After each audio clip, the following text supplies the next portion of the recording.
ikkita yosh ajralib ketsa taqdirda deb qo'yadi. Harakat yo'qligi. U da taqdir deydi. Men bu gapimni gapirishimdan oldin bir olim inson bilan maslahatlashdim-da. Olim inson bilan arabchani tushunadigan zalga keladi.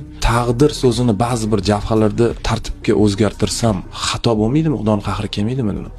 Masalan, qaysi masalada?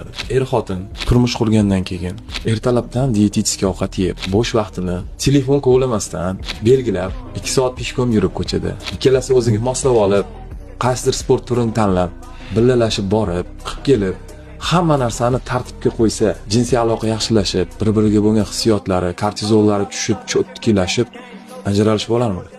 Bo'lmasdi. Ajralishga sabab gormonal narushение. Boya o'z aytganingizdek asabiy bo'lib qoldim deysiz. Shu narsa agar длительность periodi ko'payib ketsa ajralishga olib keladi. Demak, taqdir so'zini smelo tartibga almashtira olamanmi deb so'radim u insondan. Albatta dedi. Diniy tomondan tushuntirib bering dedi. Diniy tomondan tushuntirib berdi. Men qoldim. Xudo bizga taqdir yozar ekan, taqdir berar ekan, lekin ixtiyor berar ekan. Ixtiyor.